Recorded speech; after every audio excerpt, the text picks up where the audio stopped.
All right, we are back here on the Just End the Suffering podcast, talking more Clone Wars, season 6 in the books, the Lost Missions. We are talking about it today. Coming to you quick turnaround because it's a shorter season, only 13 episodes. Joining me today, first up, as always, the guy always on the hunt for the conspiracy theories here, Pete Consadori. Pete, how are you? This was just terrifying for me to get 13 episodes done in 2 weeks. I did not think I was going to get it done. I watched the last episode today in pure Pete Consadori fashion. But a very interesting season. I loved it. We'll talk about it, me, you, and Nick. So excited to be here. Yeah, as we are. And also with us, the guy who last time was not so thrilled to be going back this season, Nick Fraietta is here. Nick, how are you? I'm doing well. And Pete, I got to let you know I joined you on this journey. I watched episode 10 today.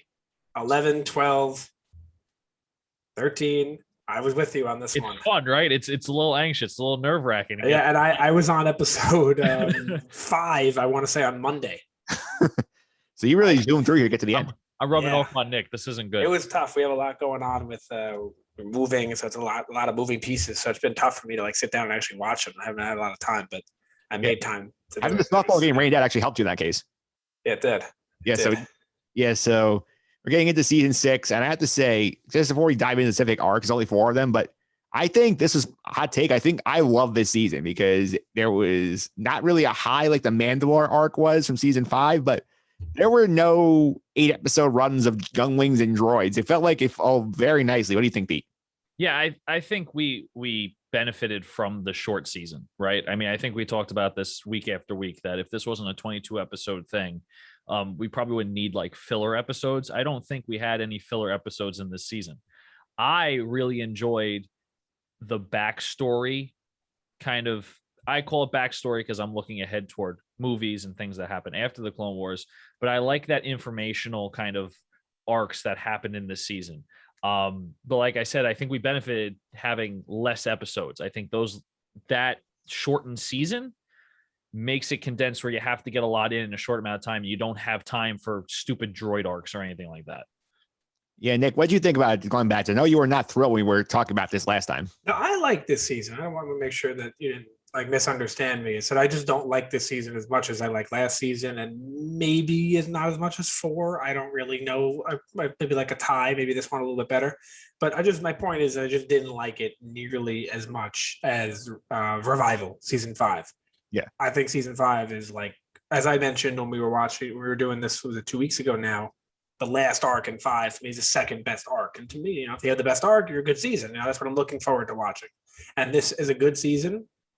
Everything in this, every episode in the season is pretty good. There's a lot of good backstory, as Pete said, and it's almost nice to take a little break away from the Ahsoka and like stuff like that. It's more like, I guess this kind of relates more to the movies this season than the other ones do, with like the chip and not really Rush Clovis, but in the end too with the Yoda stuff. Like all the Yoda stuff is giving you more information about the movies. So. Yeah, Rush does relate, I think. I'll get to why in a bit, but I think I want to start out. We'll go to the first arc of the season, which is the arc about the inhibitor chips, Order 66, where the trooper Tup has his chip activate prematurely. He kills one of the Jedis on a mission. And we have this episode where Fives, basically Tup's best friend, goes to try and figure out what happened with the chips. And we see that, yes, it was a conspiracy. They're planted in there. That's how Order 66 is activated. I think it was fun watching Fives try and unearth this and seeing the machinations, the whole extent of conspiracy. The Kaminoans were in on it, and that Tyrannus basically had them put in. Palpatine knows the whole thing. So, Nick, what'd you think about this? So when I watch this, I kind of forget because I know this. Did we know this stuff from the movies? If you've never seen this, do you know that Tyrannus is the reason that the chip is in them, or do I just know that because I've seen this before? It's not in the movie. Okay, so that's obviously, I guess that's huge information then. But I like this arc because it shows you exactly what happened when he says Order 66. You're like, what is that? He just told people to do stuff and they just did it. I understand he's in charge, but now we know why. And now we understand in the Bad Batch how their chips didn't work, and stuff like it comes full circle, as we say a lot in Star Wars. Yeah, Pete, what do you think about this arc? Because I love watching Fives in this one to try and solve this, and his relationship with the droid AZ-13 was fun. Yeah, no, absolutely. I agree with Nick with a lot of points he made. I think this is huge information. In the movies, we don't really know that, Lord Tyrannus, who is Count Dooku, is the person who was orchestrating all of this, of course, under the advisement of Darth Sidious, who is Chancellor Palpatine. We don't really get that vibe until episode 3 in the movies, right? You don't know what's really going on up until that point.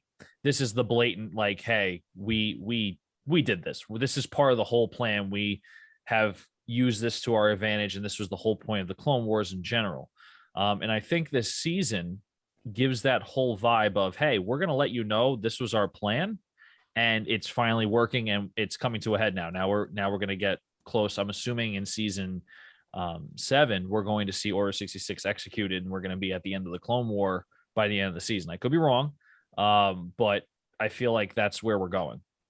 Yeah, I also think Nick Fives as a character. I mean, we've seen him before, where he basically, I think he plays a big role in the arc on Umbara, where he's part of Krell's force, where they end up turning on him. So I think it was cool to see him, and we have somebody we're familiar with be the fall guy for this, where you see he's trying to get this plot exposed, but there's too many things working against him. What do you think of Fives in the arc?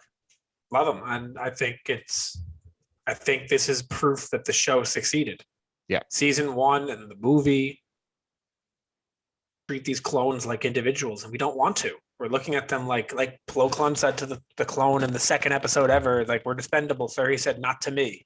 And we're watching it like, all right, they're all clones. We don't care. And now we know these clones on a personal level after watching 6 seasons of this show. We like Five. We like Rex. We like whoever else, Echo, and like these clones are Commander Cody. Like, these clones are a part of us now. We know their personalities. We see them, and we actually care about a clone individually. And to me, that's proof that this show succeeded, because that was the goal of this show, was to make you look more in depth of what happened in these 3 years, understand what happened, feel for the clones, and it did exactly that.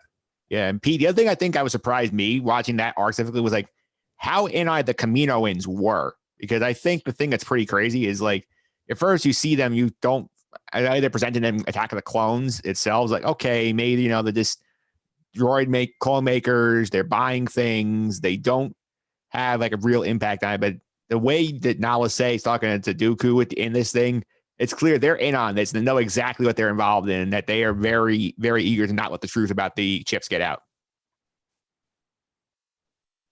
Yeah, I think Pete might have frozen again. So, what do you think, Nick, about that? You see more of that in the Bad Batch too. With how do you say it? The Kaminoans, Kaminoans, maybe. Yeah, I think it's Kaminoans. Yeah, so the Kaminoans they're in on this, and you didn't pick up on that at all in the movies. In the movies, you were just under the impression that they were just hired to do this, and now we kind of see they're in on this. Like, you can see, especially in the Bad Batch, you see this, like, with Tarkin being there a lot and whatnot. But yeah, it's interesting to see them being in on it. It's something that I did not expect at all when I saw the movies for the first, however many times I've seen them, until I watched it. Even after watching this season, it never really stuck to me that they're in on it. But it's interesting to think that they are, because I always thought of them as more of good guys, not really bad guys. And Pete, it's funny when you think about that. I mean, now going ahead to Bad Batch, and you see that they basically get screwed by the Empire and saying, "Hey, we don't need you anymore. Like, we're going to script soldier." It's nice to come up to them to see how stupid they were to get owned by the Empire. Yeah, I mean, I think they didn't understand that they weren't going to have to keep producing clones after the clones did their job, right? If there's no Jedi and there's no, balance of the Force, or there's no back and forth, you don't need all these clones. We'll just hire regular soldiers, a regular army. That's where we get stormtroopers. And I think that, the later movies do a great job in showing how badly trained the stormtroopers are, and how well and how precise and what kind of precision soldier these clone troopers are, because they're taking that DNA from Jango Fett.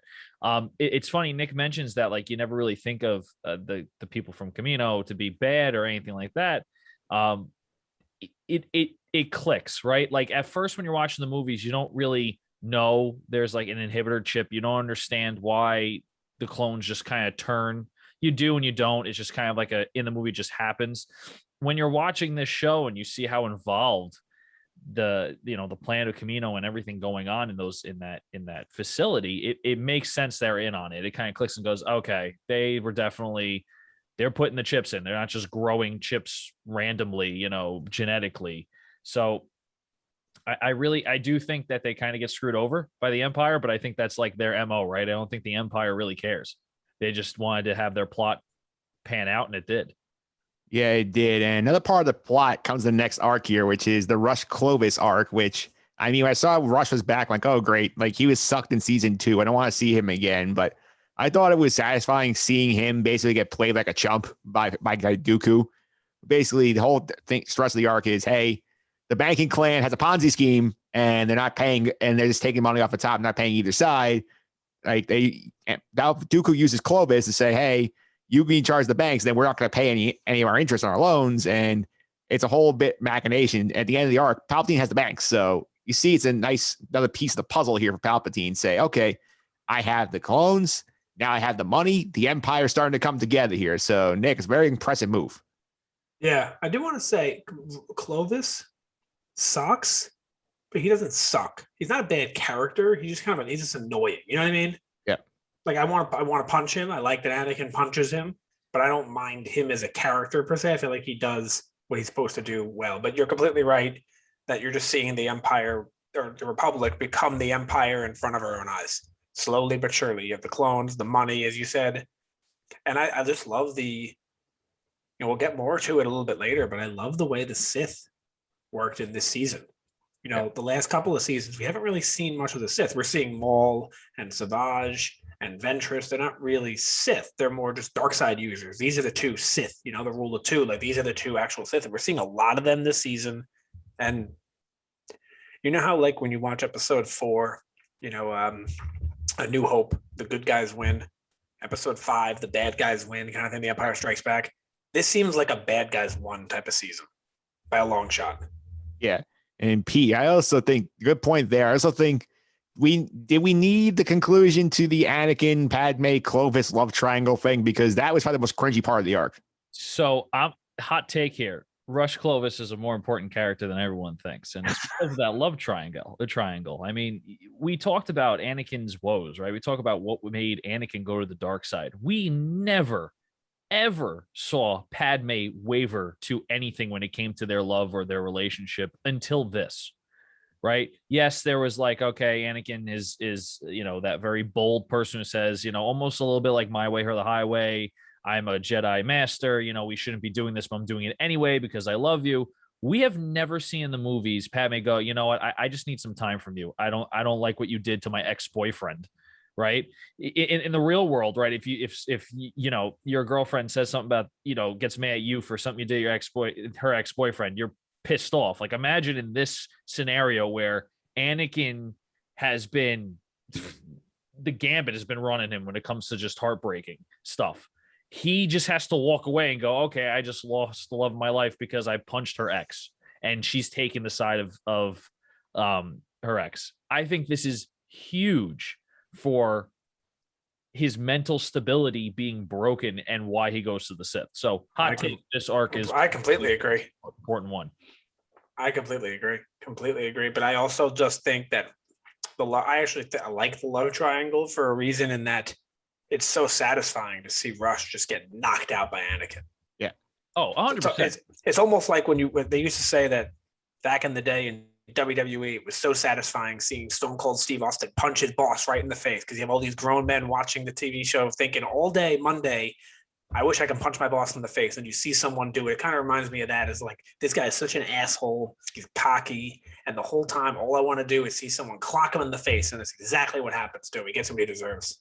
Yeah, and the dude's weak. The dude's completely weak. He gets manipulated. Oh yeah, he's weak physically. He's weak mentally. Yeah. Yeah. It's a long time coming, but again, I think he's more important than I think many people outside of this podcast probably give him credit for.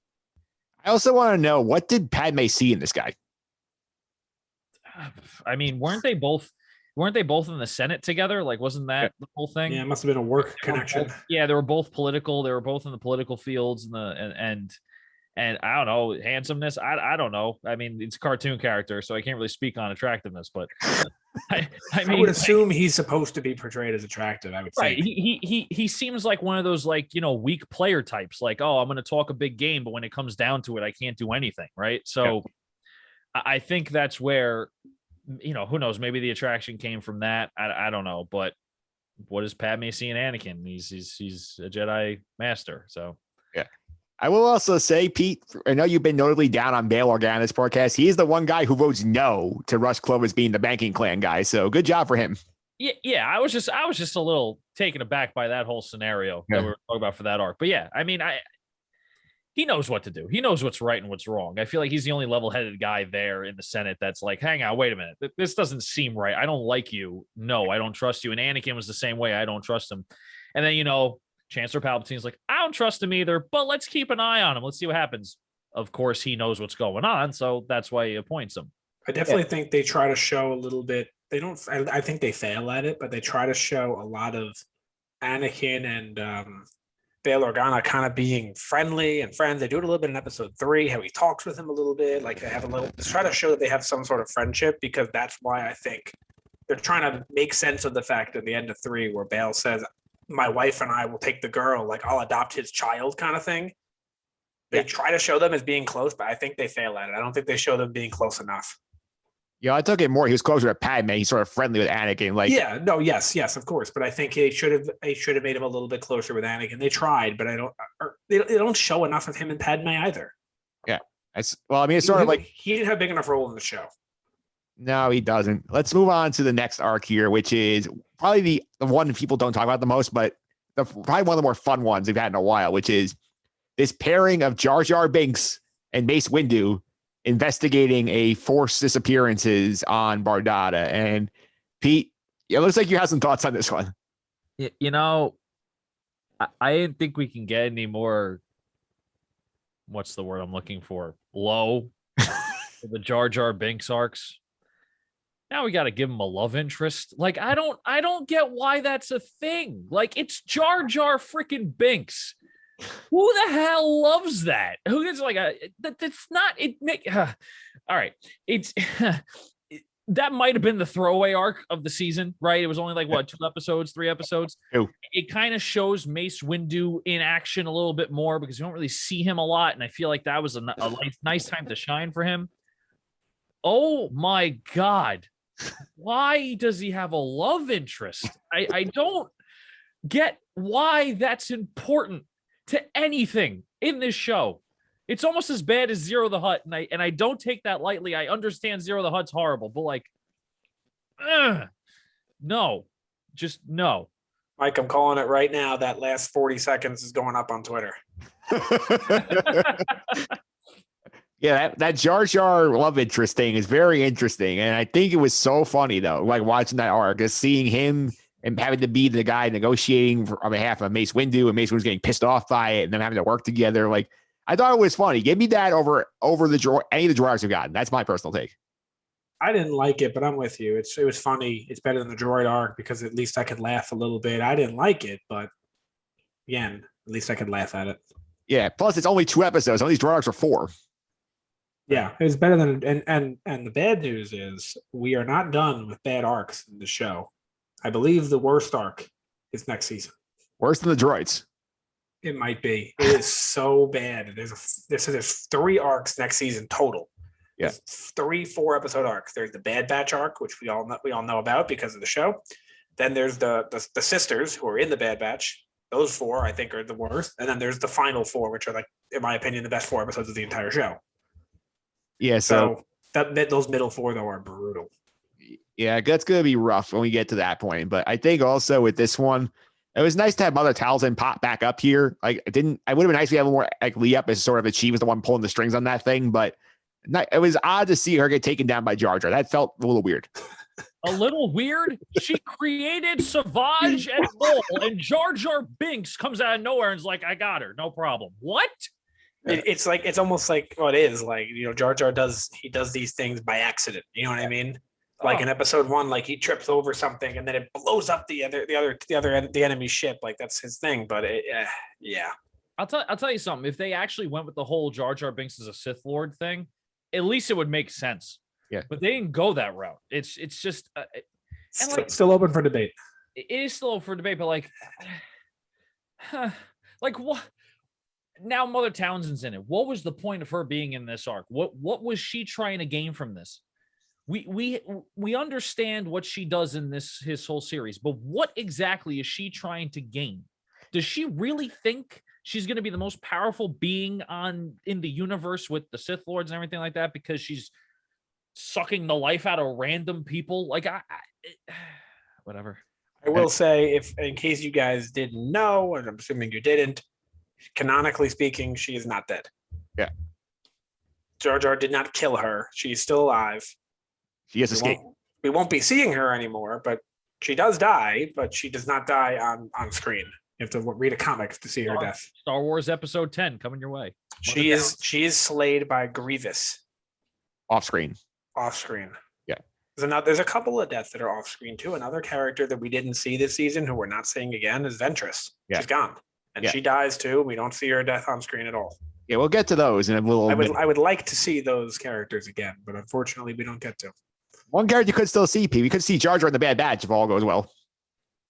I will delete Disney Plus. Yeah, if you think about it, actually, he's not in the next season, and he doesn't have any speaking roles in Episode 3, and that's the last time we see him. So what we just saw is Jar Jar in the timeline the last time we ever hear him speak. Yeah, again, unless he appears in Bad Batch, which we can never rule out. Yeah, as of now, it's the last time. But I'd love to see him in Bad Batch. Yeah, I love this. I'm not a big Jar Jar fan. I don't hate the guy, but I'm not a big fan. But I would like to see him again, see what he's up to. A big thing for me that I've always said that I'm a little disappointed with Star Wars is not Jar Jar, but how come we've never ever seen, except for a split second in Rogue One and a split second in Episode 6, Return of the Jedi, what does Coruscant look like under Imperial rule? Yeah. Why can't I see what they built the Imperial Palace on top of the Jedi Temple? Why haven't we seen that? That sounds awesome. I'd love to see it. What is it like living in the streets of Coruscant with the Empire under rule? We see random planets all the time. I want to see what Coruscant looks like. You see it in very split second in Rogue One in a flashback scene where you can't make anything out. It's just a flashback. And you see it in Return of the Jedi when they knock down the statue in the special edition, but that's not even really. You just see it. Yeah, I don't know. I don't know if I think it is canon, the special, but I'm not sure. But either way, I want to see more of that place. Yeah, I would too. I will also say with the Jar Jar thing, like imagine a scene of like him and Wrecker trying to interact. That would be funny. Oh God. Look, I'm okay with him being in a scene. I don't want more arc centered around him, but I'm okay with a scene of Jar Jar. Yeah, I mean, if he shows up for an episode, I'm fine with it. But like, if they try and make him the star of the show again, like this one was not going to work. Yeah, agreed for me. All right, let's get to our last arc here, which is probably the most fun arc of the season, which is Yoda's quest arc. And we got a major backstory piece here I didn't know we got in this show. I mean, Pete, we got the Sifo Dyas building the clone thing revealed, and we find out, obviously, that Dooku was on the way with him, and Dooku backstabbed him and killed him. So what do you think we got that piece of information? I mean, a lot of information was given. I mean, most of Episode 3 was in that whole, he goes into like the hollowed out tree or the cave or whatever it was, and he sees pretty much the future of Anakin killing Dooku, and you hear Darth Vader's breaths, you hear his respirator, right? So it makes it sounds so, I don't want to use the word like normal, but it's almost like Yoda wasn't fazed by it. It's just like, okay, we're gonna go through Episode 3. We just kind of have to play along with the game. I know exactly what's gonna happen, but I'm not gonna prepare for it.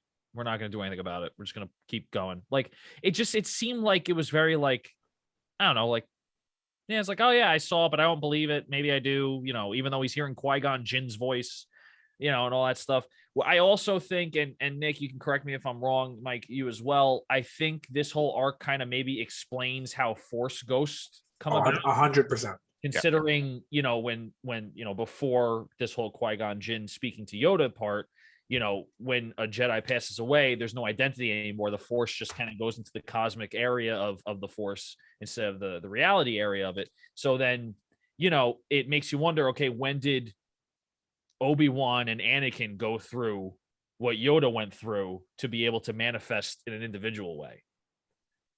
So there's a lot of not plot holes that were made because of it, but like it gives you a little more questions as well. It's like, well, then when did Obi-Wan go through this? When did Anakin go through this? That you can see the Force ghosts and have identity. So, there's it was definitely a lot of information.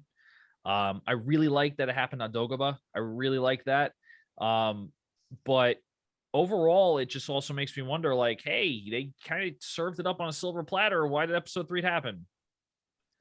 Yeah, it's one of those things. I think the Dagobah thing was nice. It explains why he goes there after he gets exiled, because it's a planet that's it's very like rich in the Force. So explain why he goes there. But here's a good point, Pete. This is not, I mean, Nick, this is not Anakin on Mortis where he has his memory wiped. Yoda has all this information in his head. And like, makes you wonder, why doesn't he act on this or take this more seriously? I don't have an answer for you. I wish I Maybe did. it's like the Doctor Strange thing in Endgame and Infinity War, right? Like he knows the one true outcome. Right. And now you always like, have to let it go this way. I don't know. It could be, but I don't know if I speak for both of you. I know I definitely speak for myself when I say this. When in episode 2, Attack of the Clones, when Obi-Wan shows up at Kamino and they say, Master Cypher Diaz, he says, Master Cypher died 10 years ago. To me, I'm thinking, I don't know who that is. I throw that out immediately. And in one point of my mind, I think to myself, maybe Qui-Gon Jinn's name is really Cypher Diaz. That's the first thing I thought, because we never know who this guy was. So until I saw the show, I thought Cypher Diaz and Qui-Gon were the same person. Yeah. Because they never really told us anything. And I always thought how Qui-Gon was against the council. Maybe he did it himself. I feel like they really needed this to explain this to us. Like, this is who this guy was. This was Cypher Diaz. This is, and we also got to see Darth Bane. That was really cool.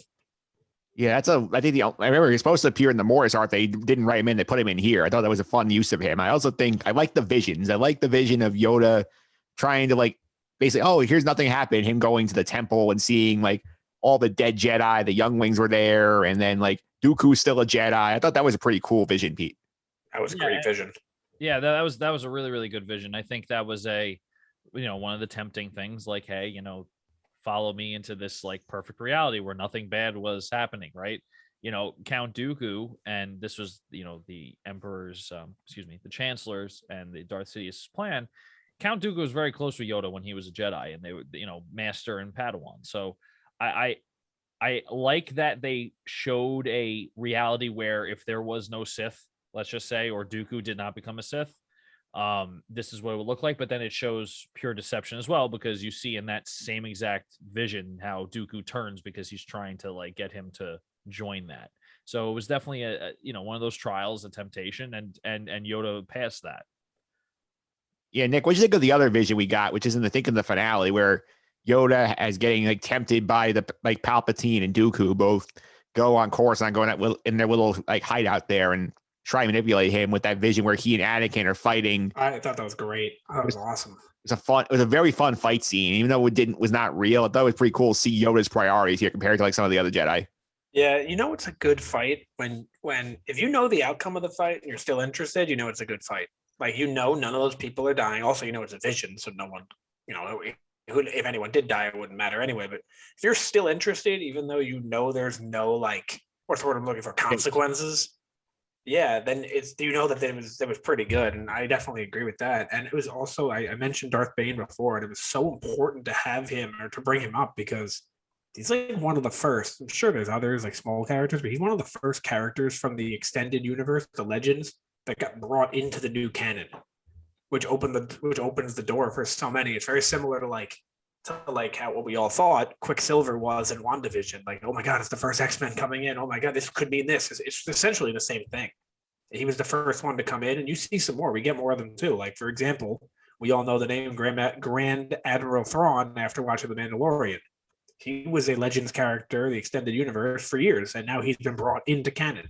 Well, he was brought in Rebels. We'll get to him when we watch Rebels, but it's exciting to see these characters coming from the Legends into the canon universe.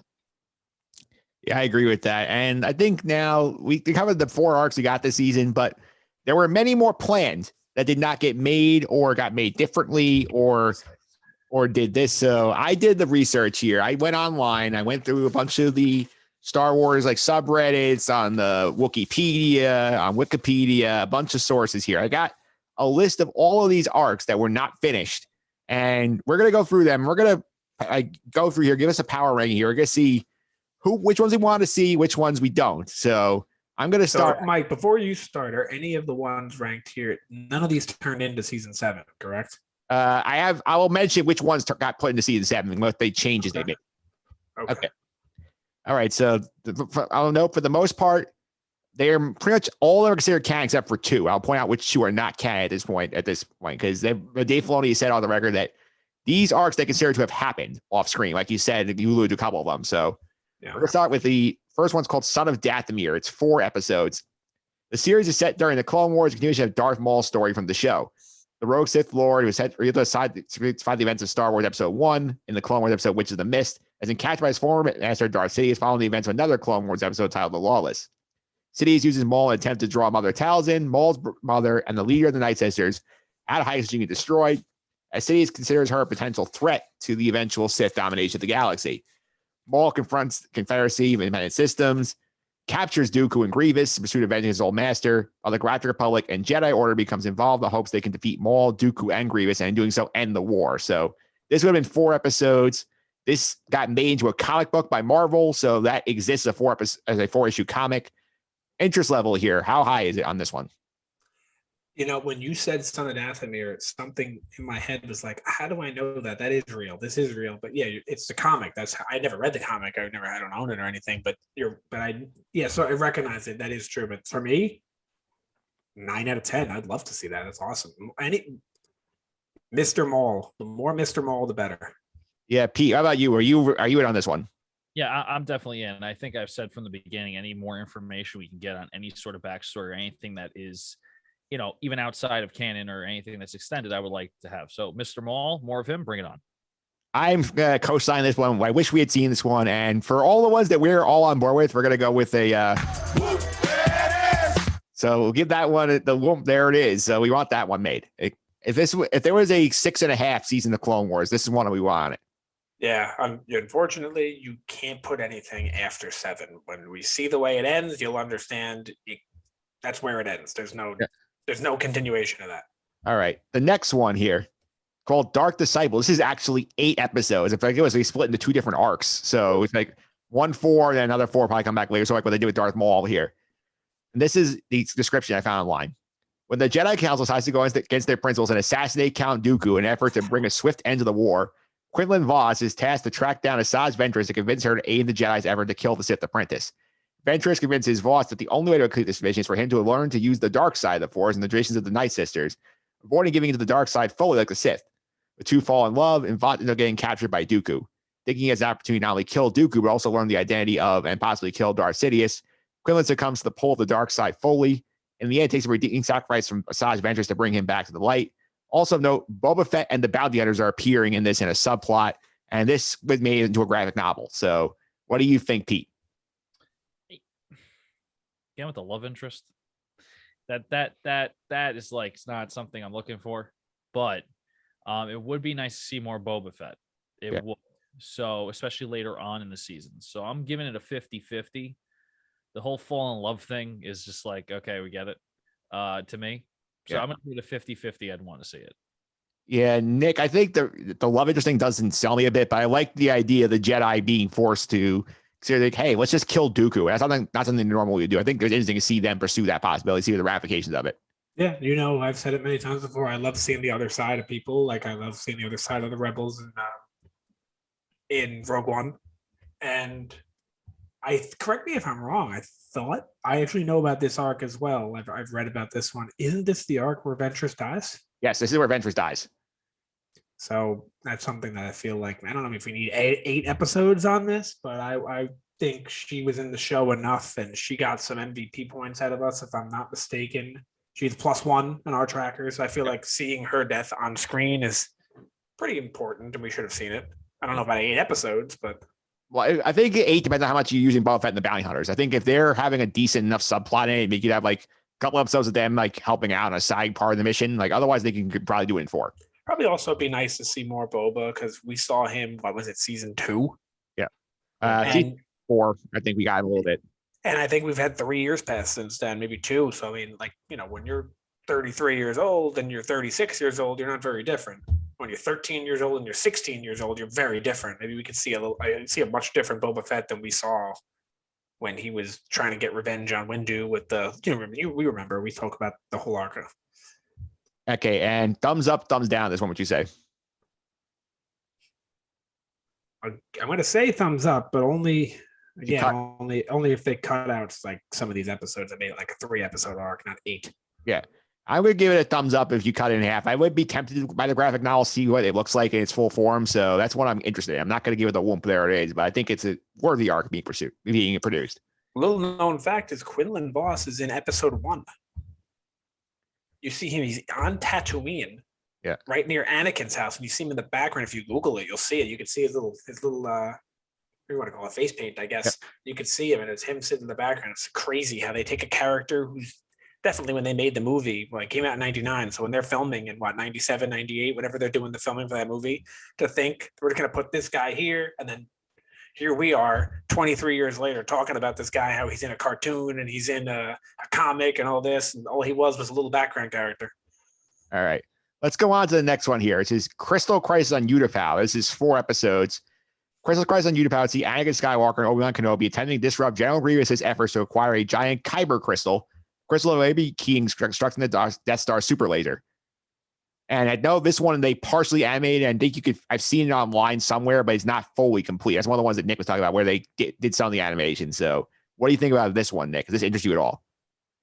Big thumbs down. For Pete? One reason and one reason only. Unless you want to hear Pete first, let me know. I'll go to Pete first, then come back to you. Okay. You know, I'm interested to see what Nick says, actually, but I would say thumbs up only because of the Death Star aspect of it, just for that info. But I want to hear what Nick says first before I go with my if. Okay, so the only reason, it sounds cool, but the only reason is in episode 3, Anakin had never met General Grievous. You can't put them together, or everyone's in continuity.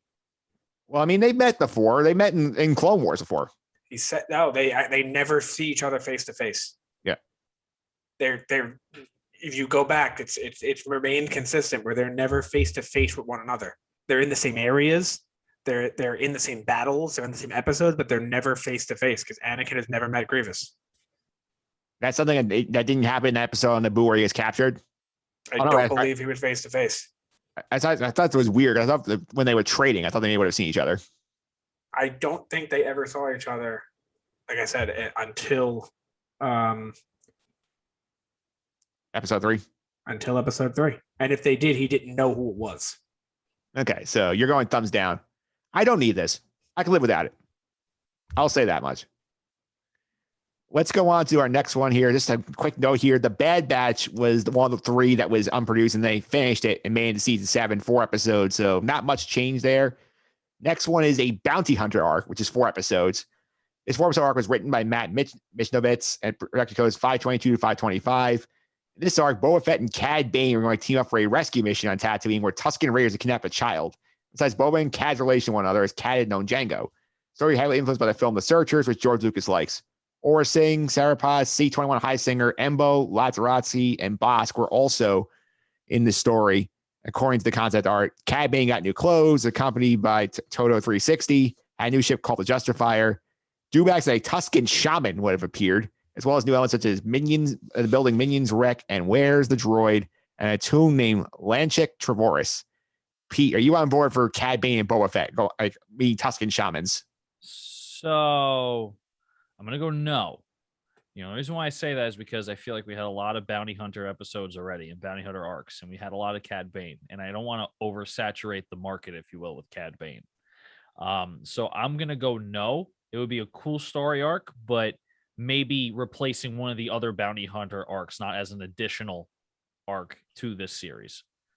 Nick, I know you're the big Cad Bane guy. Would you want this one?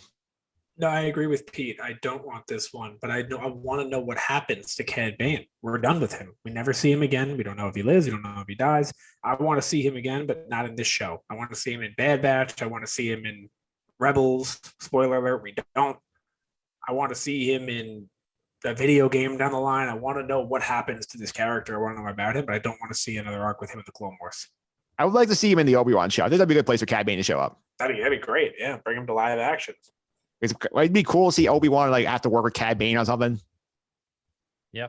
Yeah, I'd love to see that. Yeah, so Jango Fett was his mentor, which I find a little. I mean, it's possible, but I just find it a little odd. I think he's. Yeah, I just find. Yeah, I guess so.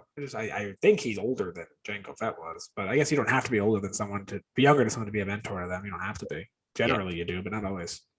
Yeah, I think I would have liked to see a little bit more of Boba Fett. That's why I would vote yes on this, but I'd be the minority on this one.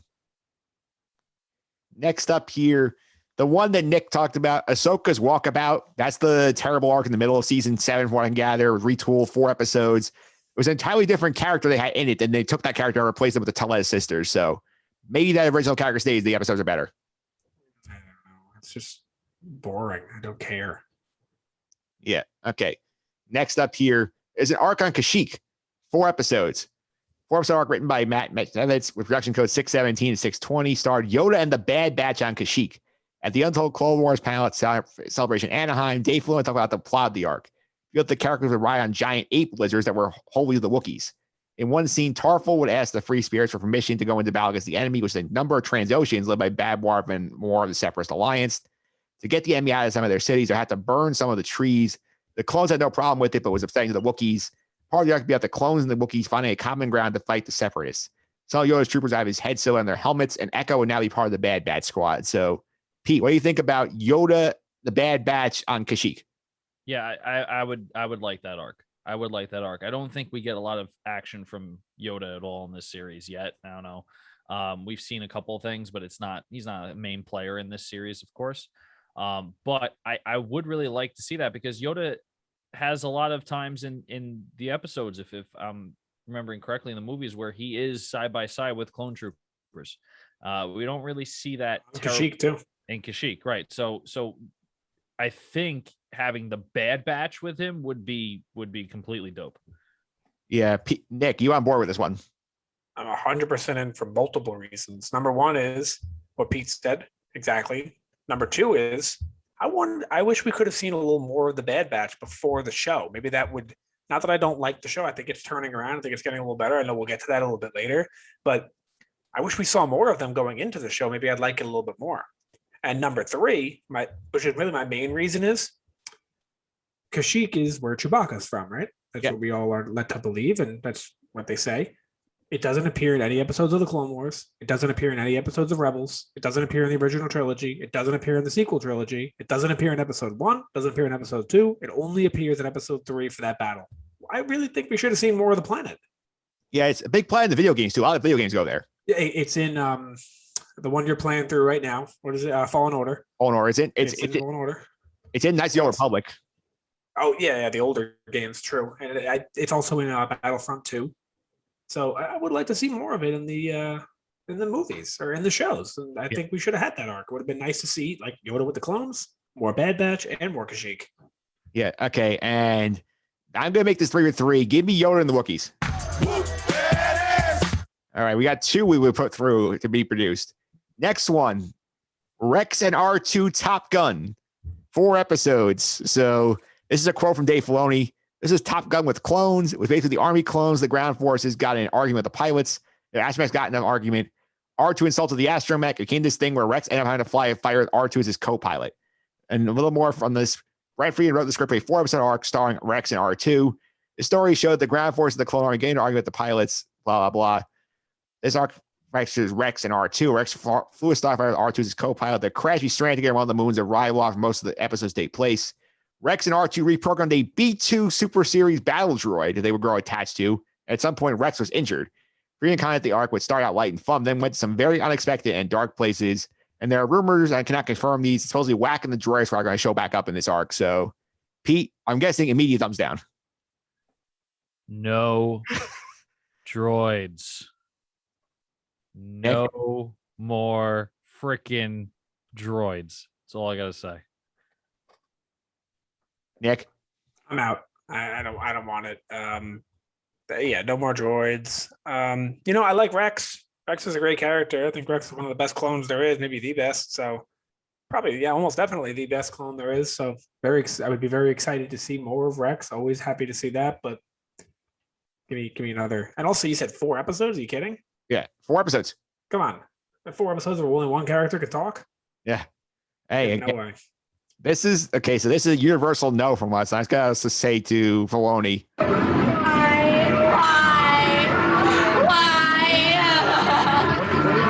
Why are they attaching to the droid stars? They never turn out good. Yeah, I'm usually with Dave. Not on this one. All right. There's supposedly a couple. This is another one here. The Yuzang Vong. We're supposed to have an unknown number of episodes. That was a storyline they were working on. Story involved the Yuzang Vong in a very minimal way. Escato was trying to assess the strength of the Republic and what the Jedi were. Pablo Hidalgo commented that it was a creepy story, but a like X-Files episode, an alien abduction event. The bear line of George Lucas' description of the Force. The Vong have any Force immunity in the story. Pablo said the story never got into the origins of the Vong, but they probably were from another galaxy, which again, this is way too in the weeds. Honestly, I'm going to be completely honest with you. I have no idea what you just said. I have no idea what you just said. I'm out. I never heard it either. I'm no clue what you're talking about. I'm out. This is in the weeds. This is another one where this no way. We did not need this. Nope. Yeah, and I'm gonna get just for this one. Nope. Okay, now the two that are non-canon are in here. This one's Return to the Jedi Temple, an unknown number of episodes. The story would be what about. Makes these non-canon? I will basically. Filoni just said they're not, or what you explain? Basically, what has happened since they were conceived and actually happened on screen makes them no longer canon. Okay. This story would be about what they believe the Jedi Temple, similar to how churches were often built on the previous religious center. Different Force user temples, maybe even a Sith shrine would be beneath. There would be a giant skeleton kaiju down there. Ahsoka discovers a threat in the underworld of Coruscant and makes her way back to the Jedi Order to warn them. She, Obi-Wan, and Anakin set out to rescue Master Yoda from the Sith shrine. The arc would also feature Darth Sidious trying to break into the holocron vault of the Jedi Temple, but Ahsoka would hinder his progress. Doesn't sound too bad. But when you tell me though that it's not canon anymore, then I have no reason to want it. I think you tweak it. I think it's fun. It definitely sounds like a fun arc. Definitely, it's fun. But do we need it? Like, it's not to say I wouldn't like to see it, but I don't even know if it's needed to be in there. Like, okay, Yoda getting captured, that's a first for this series in general. So I think you can. There's kernels of a story in there. I think the problem is that we just had a Yoda sort of arc similar to this. Yeah. It would be nice to see more Ahsoka. You know? Yeah. But, all right. So we're gonna say on this one. Yeah, I mean it's not the worst arc that you've mentioned to us, but I'm still out. All right. Next one, Return to Mon Cala. Unknown number of episodes. Story production code 717-720 would have starred Padme Amidala working against Chancellor Palpatine's prolonged stay in office. Episode 719, Padme and Anakin Skywalker return to Mon Cala and meet with King Lee Char once again. While there, they found out that the leader of the Quarren, Nassar Ree, had been murdered, and Teeks had been appointed the prison leader in his place. Padme hoped to gain support from the Quarren to remove Palpatine from office. The Quarren Senator Tundra Dalmia explained to Palpatine that the government was gridlocked and unable to function. They would meet with Teeks, express frustrations of Palpatine's. This is a Padme arc, and it's considered non-canon because I think the Quarren leader does not get murdered until later in the show. So that's why it's not canon. But does this interest you at all, Nick? No, not really. I have had enough of arcs that are not going to tell me anything more about what I want to know. Like, what I want to know is what happened to Maul, what happened to Ahsoka. That's what I want to know. This isn't going to tell me that. Pete, anything on this one? So I'm going to say no, too, because of what Nick said. It's not something I want to know, but it would be interesting to see someone go against the Chancellor and try to get him removed from office, though. I feel like that would be something interesting to see and see how it's played out, but not something I'm necessarily wanting. Yeah. For me, the thing I'm against this is because it's another 4 episodes of Padme is going peace and just doing her 1 bit lawyering strategy. Isn't that only almost worked once? I mean, she's a great lawyer, as we saw from the Ahsoka arc. She was fantastic. All right. You mentioned the Chancellor, and it just made me think. I thought it was really cool that we got to see the old Chancellor in that episode of the Clone Wars. Oh, Valorum? Yeah, that was cool. I always forget the name of that actor. I don't know. Good callback.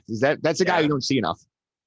Yeah, and he was only really in the beginning of episode 1, and they voted him out of power, and then you never heard from him again. Cool to see that he's still living. He has those blue guards. Those are really cool, those guards he had. Yeah, and friends with Yoda, so respect there. Yeah, it was cool to see him. All right. I'm trying to look to see if it was played by the same actor who did the voice. Yeah. But I can't find it. But I will mention, I'm sure you guys noticed that Qui-Gon Jinn was Liam Neeson. Was Liam Neeson, which is awesome. That's really cool that they got Liam Neeson back for that. Yep. I'm also gonna wrap it up here. There's only 2 things left. One is the Siege of Mandalore is basically a turn to the finale arc of Clone Wars. So that's the last 4 episodes got put in season 7. Nick says that's great, so we'll see that in a little bit. amazing. It's like a movie. It could have went in theaters. I mean, I don't know if people would have got a lot of viewers because it was a cartoon and people generally are against that, but it's up there with some of the movies and how good it is. Yeah. All right. And they also had plans, not arcs laid out, but plans to do more of the Zillow Beast with Barris, who bombed the Jedi Temple, and with Deva Bilaba, Caleb Doom's master. So they had plans for them, no stories written yet. So that's the unproduced stuff. So I think we found 2 gems in there. Yeah. You said Caleb Doom. We'll know more about him later. We will, for sure. And now we're going to go to the tracker portion of the program, which is the fun part for me, because we do these trackers every episode, every season. We track down things. Not many of them changed. The one that changed, the Padme capture tracker, after the conversation with Nick and Pete, has gone from 5 to 7. She gets captured twice in her only arc of the season. Yeah, she's got to figure it out. Yeah. She's on pace. She's over once per season. Yeah. You know, when you first made that tracker, I remember thinking to myself, I should have made the trackers because I know how the show goes. And this is something that's just going to fall away. Because I forgot how many times she got captured. We're watching and I go, actually, you did a good job because this tracker keeps happening. You know what I mean? Because I was thinking at first, like, I should have made these trackers because I know how it goes. I don't want him to make a tracker and then have it stuck at 1 the whole show, but then it just kept happening. Yeah, it kind of did. The other ones, they've all stayed the same. We're kind of yada through these just to reset the ones we have going on right now. Zero of the Hutt, still dead, still at 5. So that's one's going to fade away when we go to Rebels, right, Nick? Yeah. Do you plan on? I mean, obviously we're not going to have Padme anymore, but do you plan to carry these over? I plan to carry the relevant ones over. That's what I mean. Yeah. Yeah, like the MVP boards will get reset. Some of these trackers are going to go, but like the ones they'll carry over here are going to go to right now, actually. Hondo appearance is still at 10. He is, you mentioned he appears in Rebel, so we'll bring that one on board. Yeah, can't wait to see more Hondo. Yeah, the Darksaber appearance is still at 5. And now we did update the graphic here. Now Darth Maul is holding the Darksaber. We're going to keep track of who has it in the graphic as well. Got to keep our eye on that. Yeah, Pete, do you like the idea we're not putting possession of the Darksaber in the graphic? Say that again? You like that we're putting the Darksaber owner in the graphic now? Oh, yeah. 100%. Yeah. And Bo-Katan tracker still at 4. So that one might get updated next season based on some of the on Disney Plus. How do you determine if this is kind of bad on my part, considering we've been doing this for like 6 months now? How do you determine an appearance? If she's in an episode? She's in an episode. So if she's in 4 straight episodes, meaning 1 arc, she's going to bump up from 4 to 8? Correct. All right. Every time she's on the screen, she gets on there. That's why Hondo had 5 in season 5 because he showed up 5 times. Okay. All right. Now we'll get to our MVP, LVP board. We have updated the graphic as well for that. So to reset here where we are on the standings here, Anakin's still the top dog at +6. Obi-Wan right behind +5. Ahsoka with a big jump to +4 is in 3rd place. Mr. Maul, thanks Pete, he is in 4th at +3.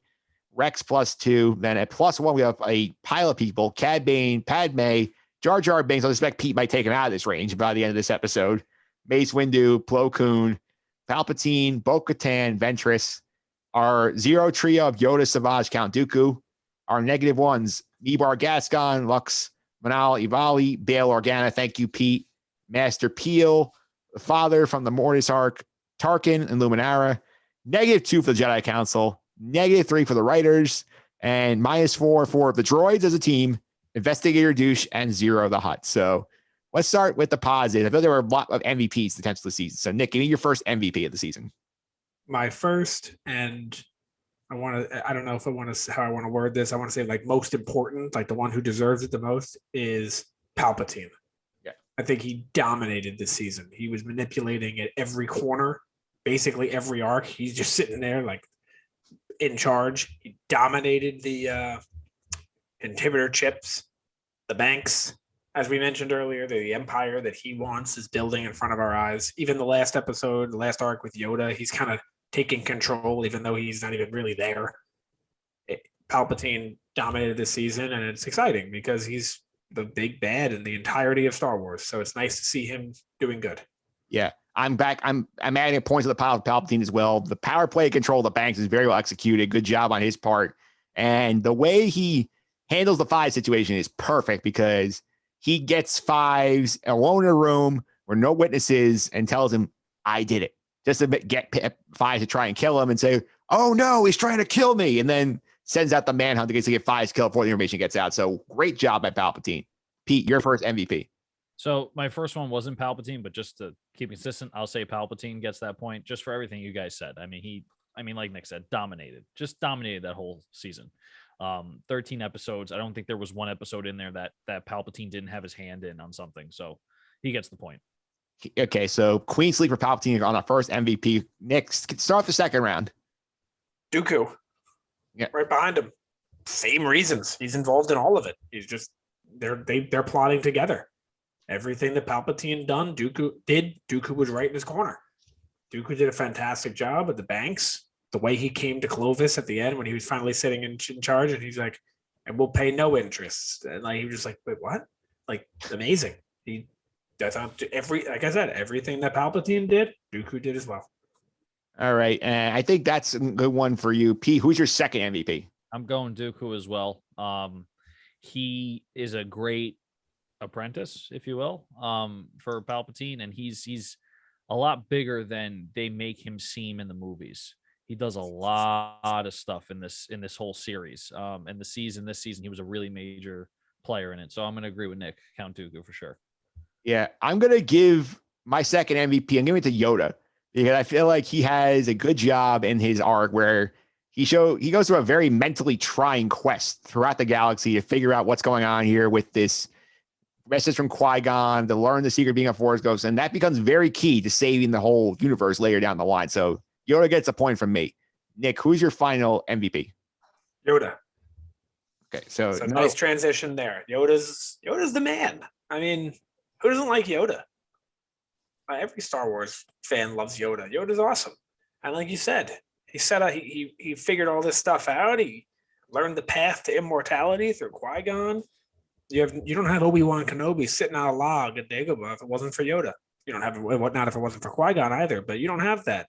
Then he's not teaching Luke. He's not teaching Luke. You're not getting Vader back to the light side. The Emperor wins. Yeah. Yoda's awesome. Love Yoda. All right, Pete, who's your final MVP? Yeah, I'm going with Yoda too, but I want to give an honorable mention to Fives. Yeah. Only because Fives was the only one that was really doing this dirty work trying to figure out what the hell was going on with the clones. So Yoda gets the full point, but an honorable mention to Fives. All right. I have two directs I can go at this point. The last one I have. One, I can really piss Pete off and get Jar Jar on that point. Which probably wants to do. You put Jar Jar at +2 if you did that. Oh, God. Well, unless we have some negatives. Wait, is he at 0 or is that +1? He's at +1. Because I gave him the one back in season 1. Dude. Which means you're going to put him in the top 6 of all rankings. I'm debating about that one, or I should go the other way, which I think I'll go the other way. Because I can't live with Jar Jar being a top 6 character in the show. Ugh. I'm giving a point to the writers here. They had a very good season because they gave you a tight run here. All the episodes sort of flowed nicely. You see I call it the conspiracy season, where we basically see the conspiracy elements like getting played out to us with the banks, with the Yoda, with the chips. Good job with the writers. The writers are getting a point from me. So they're getting one back in the right direction. I have to give an honorable mention before we move on to the LVPs, and it's Rex. Yeah. Rex is, like I mentioned earlier in the podcast, Rex is proof that this show works.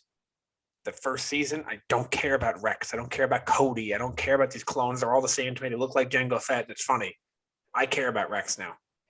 That's proof to me that this show worked. Yeah. My honorable mention is Bail Organa for voting no on Rush Clovis. So he deserves credit for that. Yeah. I always like Bail. I like his appearance in Rogue One. It's cool. All right. Let's get to the LVPs, the bad character of the season. So Pete starts off. Who would getting an LVP point from you? I'm going to give an LVP point to Rex. Yeah. And the only reason why I'm giving him an LVP point is because he didn't believe Fives, or he wasn't really that involved. And Rex was always that guy who believed in his men. And if something is wrong, that whole arc where the general was pretty much trying to kill them all, he was with Fives in that sort of situation too. The fact that he's just like barely around for something that is this important, and then he just comes out of nowhere later, and it still kind of just backfires in Fives' face. I just don't like that. So I'm going to give an LVP point to Rex. Okay, Nick, who's your first LVP? Funny, because this person was an MVP for me, and it's Yoda. You were literally touching Palpatine You see what's happening. You see it happening in front of your eyes. He's right in front of you. You can't tell that it's the chancellor. Are you kidding? You spend more time with him than anyone else on the council. You're always in his office talking this and that. All he does is put on a hood. You can't even tell. Are you kidding? Yeah, it's pretty rough. More so Yoda than the rest of the council, because I feel like whenever they have those meetings, and Windu too. It's always Yoda, Windu, and then it's the third guy's always different. Sometimes it's Obi-Wan, sometimes it's Anakin, sometimes it's Caddy Mundi, sometimes it's Plo Koon. So it's always someone different. But Yoda and Windu, they're always there. How do you not know who this guy is? Okay. I'm going to build on your point, though. I'm going to ding the council again for my first LVP, because with all the information they get this season, with Anakin learning about the chips from fives, the Sifo Dyas information, the bank situation, Yoda's quest, they get all of this. All of them as a group with the 12 Jedi superpowers here. None of them can figure out that there's separate conspiracies going on around them. Remember, Anakin's not on the council. Yeah, but he gives them the information. I'm sure he has to report on it. Yeah. And they had that information at their disposal. Between all of that, they should have been able to figure something out. So bad luck on them. -1 from me from the council. So Pete, second LVP. So my second LVP is going to be the council, Yoda included in there. I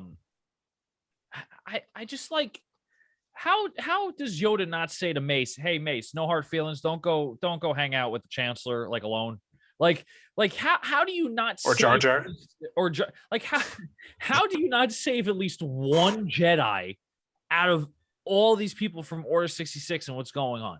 You can easily say to Mace, like, look, I had a vision. Just keep it in the back of your head. There's going to be a Sith Lord that you're going to fight and get electrocuted. Like, don't do it. Just bring backup or some crap. Like, I don't know. I just like Nick said, how do you not see it's Chancellor Palpatine just from a hood? Yeah, I'm very unhappy with that. The dark side cloud or everything. It's such a cheap way to get out of that. Such a cop out. Because every single time something's been important, and at least he admits it in this arc. I don't know if you caught it, that they messed up with Ahsoka, right? They messed up so hard on Ahsoka Tano, and they're just like, oh well, the dark side clouded us a little bit. Get the hell out of here. You are a Jedi master. You're almost 900 years old, and you're telling me that you just couldn't tell? Yeah. Not good. Okay, Nick, second LVP is Padme. Figure it out. Yeah. Stop getting caught. Stop trusting this Clovis guy. Enough is enough. Like trying to talk your way through the war. It's been 3 years of you trying to talk to everybody and getting captured, and it's clearly not working. Stop trying. Yeah. Okay. I'm going to stick in that arc for my next LVP point. I'm going to ding Rush Clovis for being a complete moron here by getting played like a chump by Dooku, because he thinks somehow that he's going to get help from the Separatists to get control of the banks and get away scot-free. That's a very stupid thing. And also, he treats Padme like she's like a prize to be won like in the arc, which is not a good look for Rush Clovis. So he gets an LVP from me. So, Pete, final LVP is going to who? LVP is going to the writers for one reason and one reason only. They gave Jar Jar a love interest. And I don't like that. I don't care for that. They're idiots. Don't care how this season went when it came to writing. That one episode killed it for me. Kudos on the rest of the season. You messed up with giving Jar Jar a love interest where they meditate for 4 hours and no one could be in the room. Just saying, not a cool look. All right, Nick, your final one is Zero the Hutt. And I mean it. I'm looking at this list, and Zero the Hutt is not in last. He's tied for last. That has to change. If that means I have to knock somebody for that, I have to do it. I didn't like the investigator douche either. I didn't like, obviously, the droids we've spoken about numerous times, especially in the most recent episodes. But Zero the Hutt has to be last. And if it means me sacrificing one of my LVPs for that, then I'm going to do it. Well, I think he's mentioned next season. You just save that one for next season. I can't say it for next season because I have a lot of answers for next season. Okay. And I do not have that many good answers to this because I did like this season a lot and I didn't have many knocks on it. So it was harder for me to give one. So I'm giving it to Zero the Hutt to put him in last place. You're also lucky I gave the MVP to the writers. That made it easy to offset Pete's negative point. Yeah. If you had the writers in a negative point, we'd have the writers behind Zero the Hutt. Yeah. That's too close for comfort. They should be like -10. Yeah. All right. So my last point here, I'm going to the top of the board here. I'm giving Anakin Skywalker an LVP point because he's very, very cringeworthy towards Padme this season. I mean, that whole line, the "I demand you tell the council no" as your husband line, that's ages poorly in 2012. Imagine now in the Me Too era. Like Padme's not a trophy, dude. Like, just because she's married doesn't mean that you're her boss. So Is that Anakin or the writers? that's Anakin. Because he's always been that way. It might be the writers. Was Anakin always that way, or was it the writers? Yeah, I'm giving it to Anakin. He's possessed with Padme. He always has been. Just keep in mind that Zero the Hutt was available, and you chose Anakin Skywalker. I did choose Anakin. Let that be known. I will not regret that one. Record shows it. It's recorded. Right. Okay, that's the MVP LVP board, and now we're going to the season rankings. We have obviously season 5 was number 1, followed by season 4. The tie is seen season 2 and 3 is a tie for third. Then season 1, then the movie. Where are you slotting season 6, Pete? I'm slotting it right under season 5. I do like that this season was shorter and we don't have filler episodes. I think that's huge. I like that there's a lot of backstory and a lot of explaining of the episodes. However, I kind of already know how the episodes go as a Star Wars fan. And I think season 5 just like brings the show to such a whole new level and a new point of, you probably could have ended the show right there with Ahsoka Tano kind of walking away. So I'm going to put season 5 above season 6 for the fact that there's a lot of more new information in season 5 versus season 6. It's just expanding on information we kind of already known going into this show. Okay, so Nick, where would you slot it? Yeah, I really wish I had something here to say, but ditto. Exactly what Pete just said. I wish I didn't. I wish I could add to that, but I can't. Exactly what he said. All right. I would put this in my priorities number 1 because I like the flow of the season. I think yes, there is a high here that's not here, and season 5 has the Mandalore arc, which is fantastic. I think the consistency is a value to me, where I think the stories flow together well. The worst arc is only 2 episodes. We're not spending 8 on drunk younglings and droids. I think as a whole it's tough, but since you guys are united as a pair, it is going to end up going behind season 5 on the list. So, well, let me put it to you this way, Mike. If they decide to make season 5 a shortened season, right? Let's say season 4, Cartoon Network canceled it, or Disney Boy at that point, and they had to make season 5 condensed. Would you rank season 5 over season 6? I mean, it depends what they're taking out because you don't know what you know what they're taking out. Yeah, you know what they're exactly what they're taking out. To the 7 episodes or the 6 episodes they have to take out. You know exactly what they're taking out. Do you rank 5 over 6 just for, because look, at the end of the day, a production company is going to have to make 22 episodes. And if they only have good story for 13 of them, there's going to be crap episodes. It's just how it's going to work. So if you take out those episodes and you purely base it off the new information with the Mandalore arc and everything, you don't put season 5 over season 6?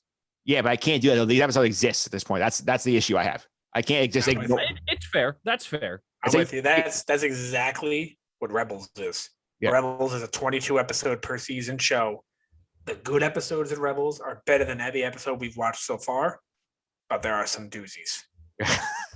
Well, we're getting there in the future, but before we wrap up today, I want to take a few minutes on the Bad Batch, which we're not playing. We're going to have to have Pete do audio narration for this, but the last 2 episodes are interesting. I mean, we got some good stuff in episode 6. Nick, the Tellez sisters, we're seeing them next season, right? Yeah, for 4 episodes. Yeah. 4 episodes that you're going to say, you're going to watch the first 4 of the Bad Batch. That's pretty good. I can't wait to see how the show ends. And you go, wait, and then wait. Yeah. Now there's only 4 left in the show. I thought this was going to be an amazing season. And then thank God they save it. Yeah, so not looking forward to the Tellez sisters, basically. No, that's going to be our LVP arc, if you will. Yeah. The worst arc. All right, but then we get to 7, which is fun, where Pete, we get Captain Rex back. We get the Rex follow-up to the inheritor chip thing, which we saw, obviously, this season. We get the Bad Batch's chips taken out. I thought this was handled very well. I just find it incredible that we just saw the 5s arc and everything, and Rex is talking about how he didn't believe 5s. And I think they lined up perfectly, just chronologically, of us watching the season versus seeing episode 7 of the Bad Batch. I really like that Wrecker turns. Yeah. Spoiler. Sorry, we didn't throw the horn, but I really like that Wrecker turns and they have to act facts. And it's not just Oh God, what's his name? Hunter. No, not Hunter. Who's the guy who went bad in the Bad Batch for went back to Crosshairs. Crosshair. Thank you. Oh my Lord, that was bad. Anyway, so at least it's not only Crosshair. It's still showing that even the Bad Batch still kind of have working inhibitor chips. So then Rex is like, no, you got to take these out pronto. Yeah. And I like that even though they still have that bounty hunter-esque arc that they're working on, they still have their individuality for the show. Yeah. It looks like, and they set up something pretty big too. The Empire is going to be going after them even harder now because of what happened in episode 7.